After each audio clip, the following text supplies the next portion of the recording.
আজকে দেখলাম একটা তরুণী, একটা মেয়ে ফেসবুকে লাইভ এসে লাইভ করতে করতে আত্মহত্যা করে পৃথিবী থেকে বিদায় নিয়ে চলে গেল। জোরে বলেন নাউজুবিল্লাহ।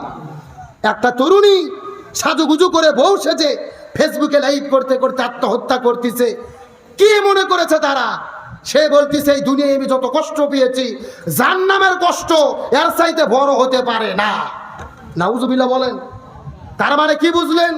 এখান থেকে প্রমাণ হয়েছে তার বাবা মা তাকে কোরআন হাদিসের শিক্ষা দিতে পারে নাই। জাহান্নাম কত ভয়াবহ, জাহান্নাম কত আযাবের জায়গা, জাহান্নাম কত কষ্টের জায়গা। ওই জাহান্নামের শাস্তির তুলনায় এই দুনিয়ার শাস্তি কোনো শাস্তি নয়, এই দুনিয়ার ব্যথা কোনো ব্যথা নয়।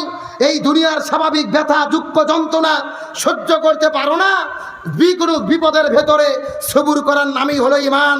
আল্লাহর কোরআন বলেন ওয়ালা নাবলুওয়ান্নাকুম বিশাইয়্যিম মিনাল খাউফি ওয়াল জুই ওয়া নাকসিম মিনাল আমওয়ালি ওয়াল আনফুসি ওয়াস সামারা ওয়া বাশশিরিস সাবিরিন। আল্লাহ বলেন আমি তোমাদের ব্যথা দেব, দুঃখ দেব, যন্ত্রণা দেব, কষ্ট দেব।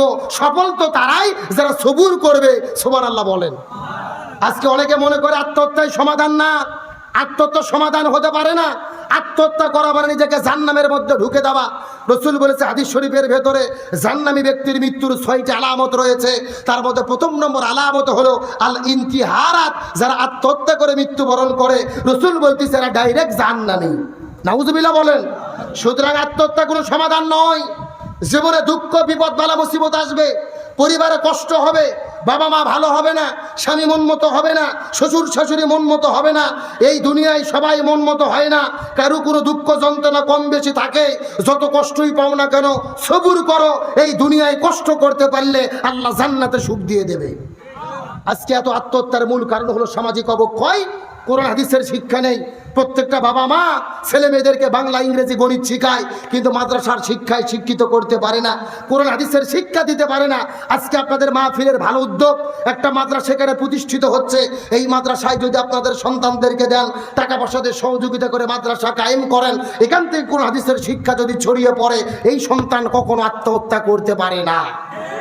এই জন্য বলি আত্মহত্যার সমাধান নয়।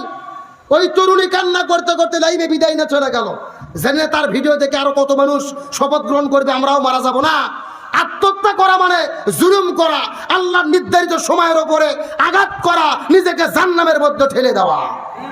দুঃখ কষ্ট সবুর করবো কে? হেফাজত করবে।